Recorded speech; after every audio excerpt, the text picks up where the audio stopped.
Hey, Jay, can you hear me? Yep. Oh, let's go, man. How's it going?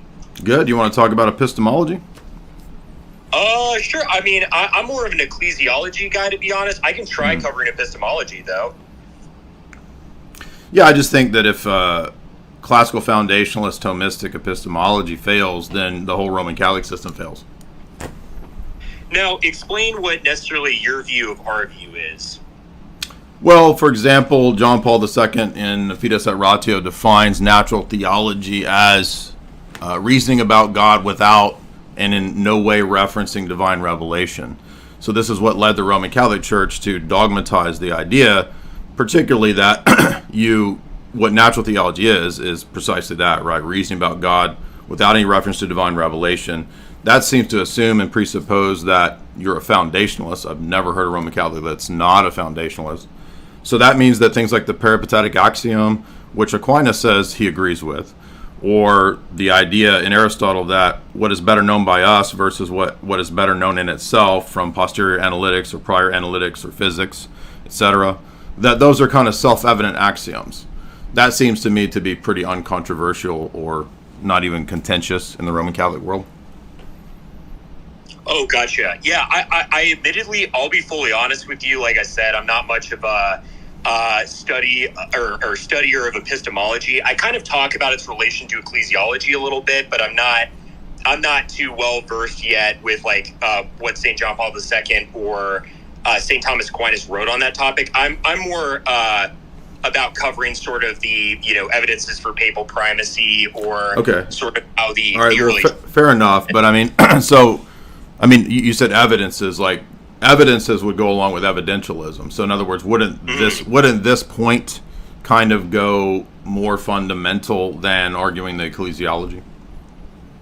I suppose it would. I tend to just sort of try and look at history and look at, can Catholic beliefs, right? Can, say, Vatican I, for instance, be defended in the first century, the first century, but the first millennium? And, what evidences do we have from, say, the early church fathers, the early church writers, both Eastern and Western, that kind of support that view? What do you think of the Chieti and Alexandria documents? Well, I think those documents are not, magisterial pronouncements, but even if I grant that they are, I think they're meant to be more conciliatory, I'm trying to look for the word. Yeah, I know what you mean, towards the east. Written, right, yeah. Not meant really to be like an apologetical writing that sort of defends our position, but more so a document that is trying to sort of come to a meeting in the middle, if you will, in order to establish sort of a more ecumenical dialogue. No, I think that is I think you're absolutely correct. That's what those documents are saying. I guess I'm just curious, like, even if they're not magisterial, like, they still have papal approval.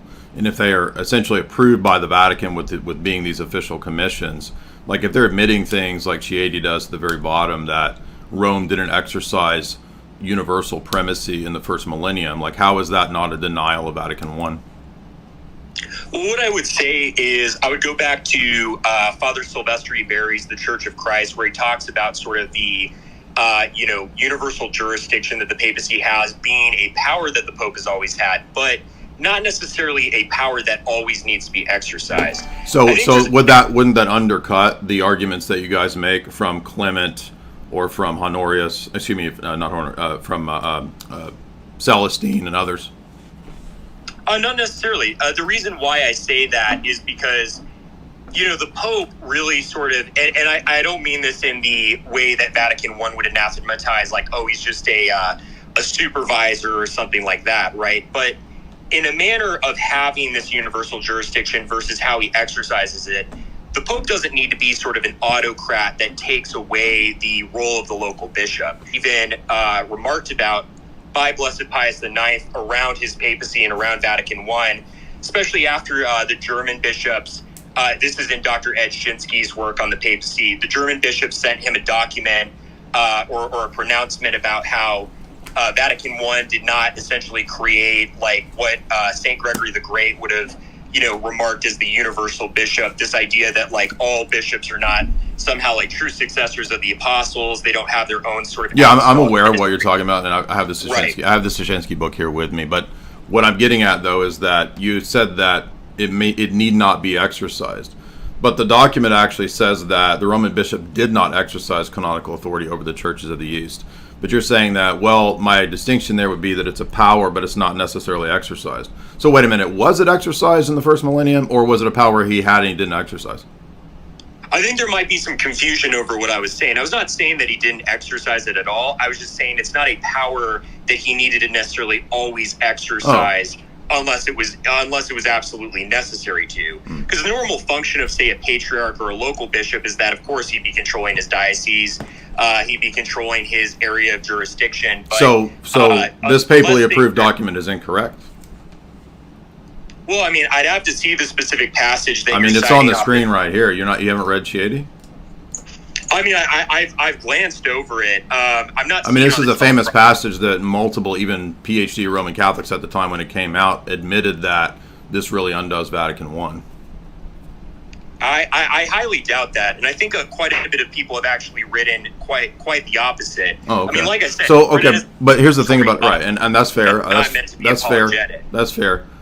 No, I understand that, but whether this document is apologetic or ecumenist in its motivation really says nothing about whether or not it's an error that's pretty significant if this is a paperly approved commission. But the reason I always go to epistemology at this point in the discussion is that you said, well, it's not really a magisterial document. I don't really have to put that into the tier or the bins of necessary conscience binding documents or whatever. How, as a Roman Catholic, do you sort out between all the different documents, papal teachings, and so forth? How do you know that you're putting them in the right bins if you've got extraordinary magisterium, universal ordinary magisterium, and ordinary teaching? How, as an individual Roman Catholic, do you know that you're actually interpreting this mass of documents correctly? Well, I know that I'm interpreting them correctly based on the authority that they're issued with. I mean, Dr. John Joy writes pretty extensively about when certain so hold on, wait a minute. So is Dr. John Joy infallible? Didn't say that he was. Okay, so you're going to get the criterion, you're going to a fallible source. I don't think it's a fallible source necessarily. Well, Dr. Joy is now infallible. Dr. Joy is infallible. Of understanding. Is Dr. Joy infallible? Is this book infallible? I never said that it was, my friend. Oh, so he's not an infallible source. So the very criteria is derived from a non-infallible source? I mean, the argument that you're trying to make is essentially if I'm using any book to sort of have an understanding of... No, it's actually an epistemic argument. Or what have you, contradicts the view of the church. No, but then I can it's not. I'm not arguing it contradicts the church. No, I'm arguing that you don't have a consistent epistemic principle to know clearly and from which source you're deriving the dogmas and putting them in the right bins. Because you have a giant mass of tens of thousands of pages potentially, right, that would count as part of, quote, Catholic teaching. And so you're saying that, well, I go to Dr. Bill Joy or whatever his name is to pull out these principles, but his book is fallible. So wait a minute. So where's the infallible list of the infallible dogmas? The infallible list of the infallible dogmas, again, comes from the level at which these documents... Oh, so there's not a list. So there's not a list. There's not a list? All Dr. So there's not a list? says is here are the signs. Yeah, so you have three criteria, and then you're like a Protestant. Yeah, you have three criteria from a fallible book, and then you're like a Protestant going through tens of thousands of pages to put it in the right bin. Bad argument, my friend. He's not a bad argument. It's a devastating argument to your position because you don't know epistemology. He's drawing it from documents like Donum Veritatis. It doesn't matter. So how do you know that he drew them from the right documents? That's begging the question. That's circular.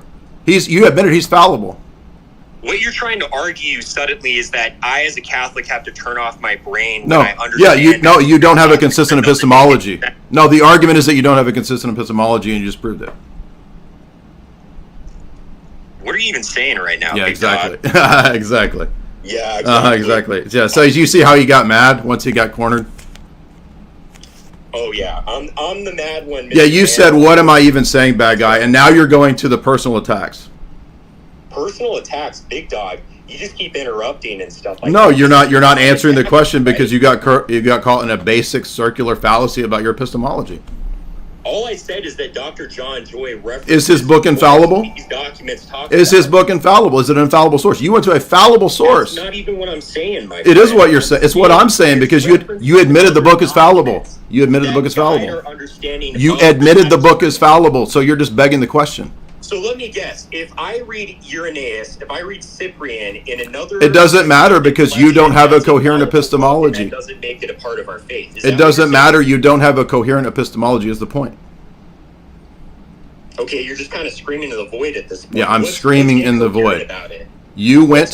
Do you want me to explain it to you for the fourth time? Do you want me to explain it for the fourth time to you? In a science book, that's a fallible book, but it can say something true. Yeah, that's begging the question, because it's you don't know that you have the right things in the book that are infallible. That's the point. But here's the thing: even if I was to make an error as a Catholic, it would not be a damnable error, because that... You don't even know that. Maybe it is. Right? That's begging the question. You're just assuming that. What's your because you don't have an epistemic criteria. You don't have an epistemic criteria that's consistent. You don't have an epistemic criteria that's consistent. That's the point. Here he goes. Here he goes to the personal attacks. Look at this. You were barely a Catholic. You were barely a Catholic. Basic attacks when he melts. Man, dude. You were just like an angry little man. Yeah, I'm an angry little man. He got cornered. Everybody saw his dumb circular argument. And then he immediately goes to the personal attacks. Did I say anything about him personally? I kept calling him back to the basic point. And he starts calling me an angry little man. No, you guys are scumbags. Straight up. Dishonest cults. You're dishonest cult members. That's the champion pine suck that they all wanted me to debate so bad. What's up? Oh, hey, what's up, man? I'm not exactly a cat. I'm just, I didn't realize that's what... I just thought that was hilarious. I don't understand exactly the topic. My bad. I didn't mean to push the button.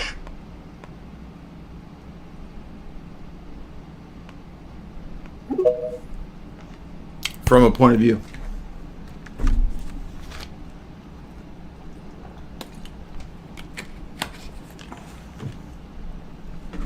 So you notice I kept calling him back to the point on epistemology, and he immediately went to a personal attack. Everybody saw that. I didn't say anything mean to him. Yeah, that was pretty embarrassing on this point. It was embarrassing, and Roman Catholics are embarrassing. And I will keep embarrassing them. Because this is all they do. Yeah. So people in the chat, why don't you come on? You know he didn't win that debate. You guys are such liars. He couldn't answer a basic epistemological question. He couldn't give me what the dogmas are. He said, well, there's 3 criterion. Go to Dr. Bill Joy's book. Yeah, that's begging the question. Dr. Bill Joy is fallible. So I'm going to a fallible source to have picked out the 3 infallible criteria. And that's why he got so mad and went to personal attacks. Yeah, you guys know he didn't win. You're full of it. He's got his goons in the chat. Any one of you can come on here. Yeah, this What's is up? Disgraceful behavior from a lot of these Catholics, and me being one just honestly brings shame to me, honestly, in a way. Well, why would you be a Roman Catholic? Well, that's the thing, and we've talked before, Jay, and it's nice to speak with you again.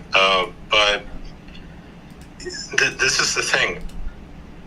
I'm honestly considering the fact that Roman Catholicism is just a dead-end faith. Like, there's no hope for it in the future. What it is now is what it's going to be like for the rest of the time. And exactly. Yeah, you're not going to get a trad pope. First of all, Francis and his predecessors have already filled the cardinal, the electors with liberals. Yeah, exactly. And this is why a lot of these Catholics are coping so hard, and every single day. That's why they're acting out. Correct. That they'll have it. Yeah, and honestly, I probably am gonna start thinking about maybe converting, because at this point I have no faith. No faith that Catholicism can even be saved at this point. No. Yeah, I agree, and I appreciate those comments. To the people talking smack in the chat, again, Oh, I just got yelled over. No. You keep getting pulled back to the thing in question. And if you can't answer the thing in question, that's the point. Here we go, another one.